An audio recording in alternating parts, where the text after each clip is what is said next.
नमस्कार किसान भाइयों। आज हम एक बहुत ही गंभीर और महत्वपूर्ण विषय पर बात करने वाले हैं।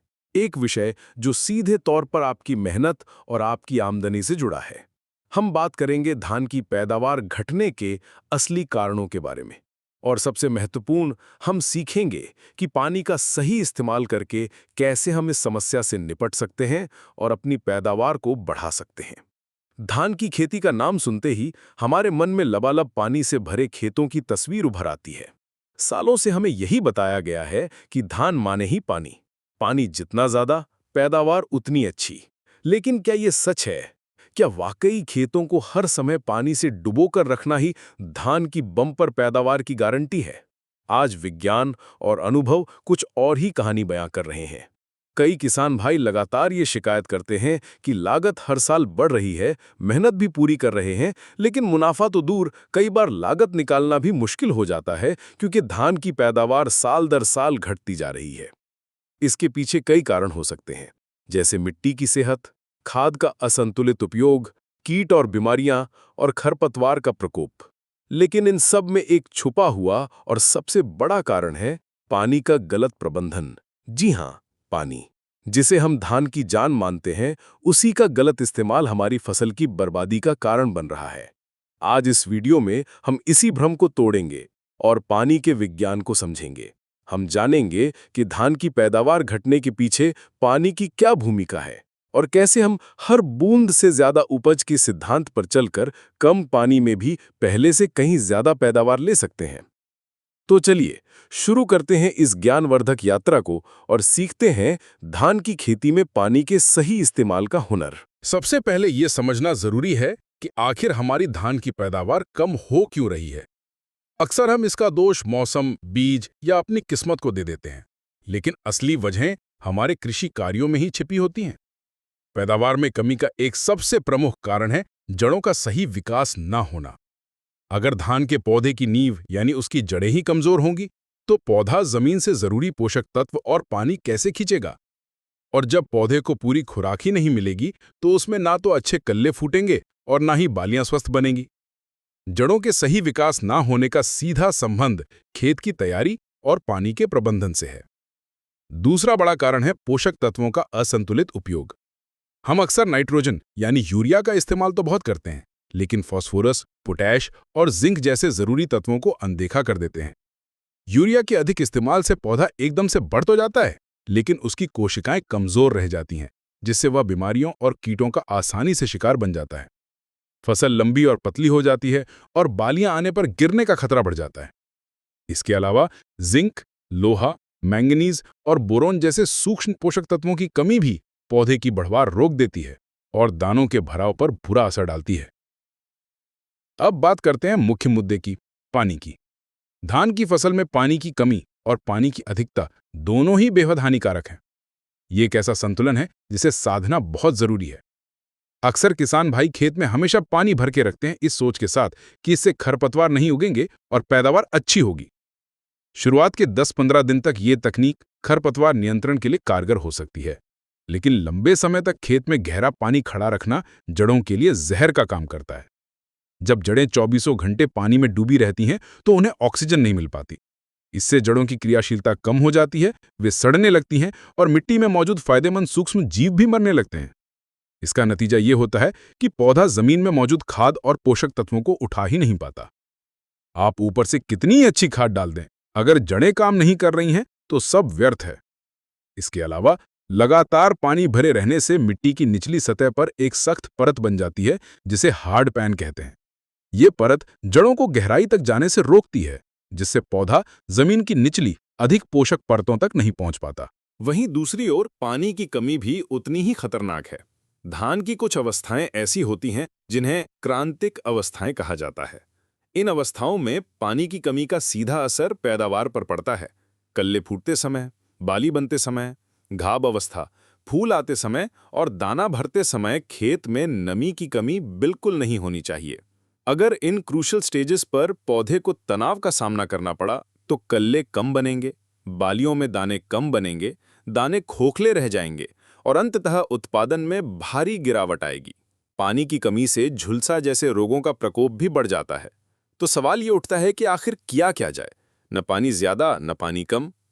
इसका जवाब है पानी का सही समय पर, सही मात्रा में और सही तरीके से इस्तेमाल। हमें धान के पौधे की जरूरत को समझना होगा, उसकी अलग अलग अवस्थाओं में उसकी पानी की मांग को जानना होगा। चलिए अब विस्तार से समझते हैं कि धान की खेती में नर्सरी से लेकर कटाई तक पानी का प्रबंधन कैसे किया जाना चाहिए। इसकी शुरुआत होती है खेत की तैयारी से। गर्मी में गेहूं की कटाई के बाद खेत की गहरी जुताई मिट्टी पलटने वाले हल से जरूर करें। इससे जमीन की कठोर परत टूटती है, मिट्टी भुरभुरी होती है और उसकी जल धारण क्षमता बढ़ती है। इसके बाद खेत को लेजर लैंड लेवलर से समतल करना एक बहुत ही जरूरी कदम है। एक समतल खेत में पानी एक समान रूप से फैलता है, कहीं पानी कम और कहीं ज्यादा वाली समस्या नहीं रहती, जिससे पूरी फसल को बराबर नमी मिलती है और सिंचाई में लगने वाले पानी की भी 25-30% तक बचत होती है। खेत की मेड़बंदी भी मजबूती से करें ताकि बारिश का पानी खेत में ही संरक्षित हो सके। अब बात आती है नर्सरी की। धान की नर्सरी ऐसी जगह तैयार करें जहां पानी की उपलब्धता सुनिश्चित हो। नर्सरी में बीज डालने के बाद उसे हमेशा नम बनाए रखना जरूरी है, लेकिन ध्यान रहे कि पानी खड़ा ना हो।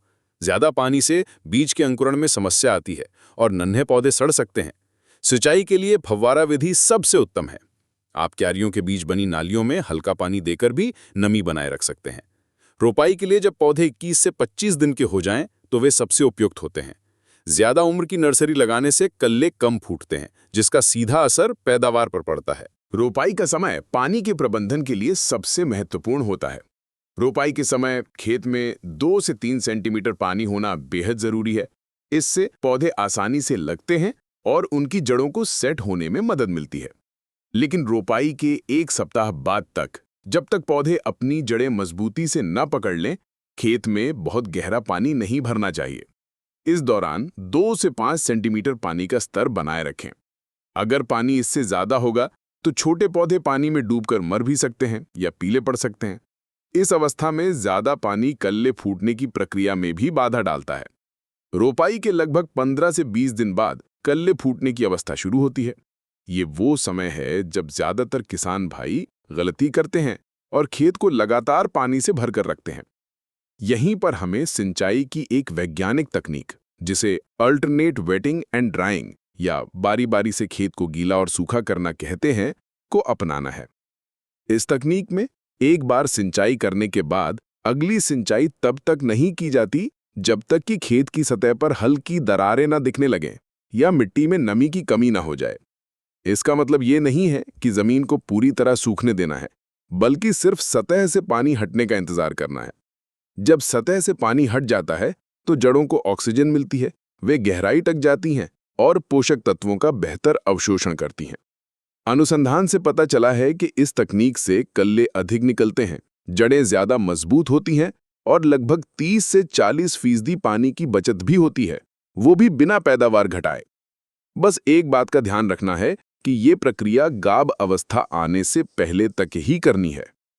जब फसल में बाली बनने की प्रक्रिया शुरू होती है, जिसे गाभ अवस्था या बूटिंग स्टेज कहते हैं, और उसके बाद फूल आने और दाना भरने की अवस्था तक खेत में पानी की कमी बिल्कुल नहीं होनी चाहिए। ये धान की फसल के लिए सबसे क्रांतिक अवस्थाएं हैं। इस दौरान खेत में लगातार 5 से 7 सेंटीमीटर पानी बनाए रखना बहुत जरूरी है। अगर इन अवस्थाओं में पानी की कमी हुई तो परागण ठीक से नहीं हो पाएगा, बालियों में दाने नहीं भरेंगे या दाने सिकुड़े हुए और हल्के रह जाएंगे, जिससे आपकी पूरी मेहनत पर पानी फिर सकता है।